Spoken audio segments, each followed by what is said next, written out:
नमस्कार दोस्तों, स्वागत है आपका आपके अपने यूट्यूब चैनल पर। आज हम देखते हैं एकेडमिक फ्रीडम इंडेक्स 2024। पहले हम इसको देखने से पहले दोस्तों मैं आपको एक इन्फॉर्मेशन दे देता हूँ। अगर आप नए हो तो हमारे यूट्यूब चैनल को सब्सक्राइब कर लीजिए और टेलीग्राम चैनल को ज्वाइन कर लीजिए, तो आपको जो भी नई अपडेट होगी आपको तुरंत मिल जाएगी। तो चलो आइए हम एक एक करके इसको देखते हैं, किसके द्वारा जारी किया जाता है, क्यों इसकी चर्चा की जाती है, इन सब बातों को एक एक करके हम जानेंगे। तो हम देखेंगे अकादमिक स्वतंत्रता सूचकांक एकेडमिक फ्रीडम इंडेक्स 2024।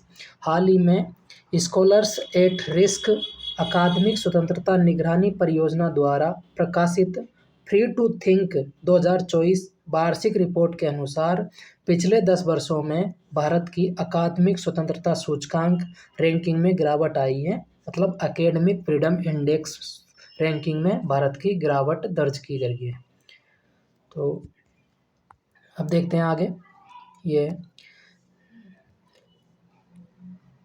SR विश्व भर के 665 विश्वविद्यालयों का एक नेटवर्क है, जिसमें कोलंबिया विश्वविद्यालय, ड्यूक विश्वविद्यालय और न्यूयॉर्क विश्वविद्यालय जैसे प्रतिष्ठित संस्थान शामिल हैं। सूचकांक के बारे में कुछ विशेष बातें, उनके बारे में ध्यान देंगे। अकादमिक स्वतंत्रता सूचकांक एकेडमिक फ्रीडम इंडेक्स 179 देशों में अकादमिक स्वतंत्रता की स्थिति और समय के साथ रुझानों का अवलोकन प्रदान करता है। साथ में यह फ्रेडरिक अलेक्जेंडर यूनिवर्सिटी एल्गोर्न नूर्नबर्ग और बीडेम इंस्टीट्यूट का एक संयुक्त प्रयास है। कौन कौन से? फ्रेडरिक अलेक्जेंडर यूनिवर्सिटेट एलार्गेन न्यूर्नबर्ग और बीडेम इंस्टीट्यूट का एक संयुक्त प्रयास है। प्रमुख संकेत अकादमिक स्वतंत्रता सूचकांक 5 संकेतकों के आधार पर अकादमिक स्वतंत्रता के वास्तविक स्तरों का आकलन करता है। तो ये 5 स्तर कौन कौन से हैं? यह है रिसर्च एंड एजुकेशन की स्वतंत्रता, मतलब शोध एवं शिक्षण की स्वतंत्रता। साथ में दूसरा है अकादमिक आदान प्रदान और प्रसार की स्वतंत्रता। तीसरा है संस्थागत स्वायत्तता एकेडमिक फ्रीडम। फोर्थ है परिसर की अखंडता।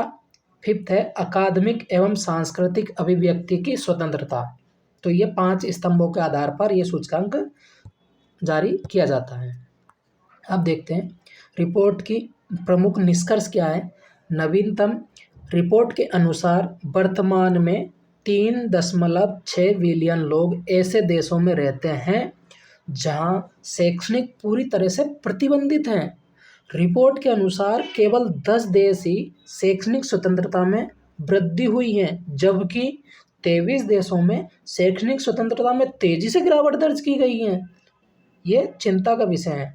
अब भारत की स्थिति देखते हैं। रिपोर्ट के अनुसार भारत की अकादमिक स्वतंत्रता वर्ष 2013 से 23 के बीच 0.6 अंक से गिरकर 0.2 अंक पर आ गई है दोस्तों, मतलब 0.4 अंक की गिरावट दर्ज की गई है। रिपोर्ट के अनुसार भारत में छात्रों और स्कॉलर्स की शैक्षणिक स्वतंत्रता के संदर्भ में निम्नलिखित कारकों की चर्चा की गई है। तो इनको देखते हैं, कौन कौन से कारक हैं जिनकी चर्चा की गई है। यह है विश्वविद्यालयों पर राजनीतिक नियंत्रण, मतलब पॉलिटिकल कंट्रोल। दूसरा है हिंदू राष्ट्रवादी एजेंडा थोपने का प्रयास। तीसरा है छात्र विरोध को सीमित करने वाली प्रवृत्तियां आदि। सूचकांक के अनुसार भारत अब पूरी तरह से प्रतिबंधित श्रेणी में है, मतलब पूरी तरह से प्रतिबंधित है। अब कोई भी चीज़ फ्रीडम नहीं है यहाँ पे। तो ये था दोस्तों हमारा आज का लेसन। मैं उम्मीद करता हूँ कि आप सबको ये अच्छा लगा होगा नई इन्फॉर्मेशन जान के। आपसे मैं उम्मीद करता हूँ कि आप अपने दोस्तों को बताएंगे, अपने दोस्तों के साथ में सब्सक्राइब, लाइक और शेयर करेंगे। और तब तक के लिए दोस्तों मिलते हैं हम कोई नई वीडियो में नए टॉपिक के साथ में। तब तक के लिए धन्यवाद। और अगर आपको इसकी PDF चाहिए तो आप हमारे टेलीग्राम चैनल को ज्वाइन कर लीजिए। मैं इसकी PDF आपको मिल जाएगी, मैं डिस्क्रिप्शन में लिंक डाल दूँगा। जय हिंद दोस्तों।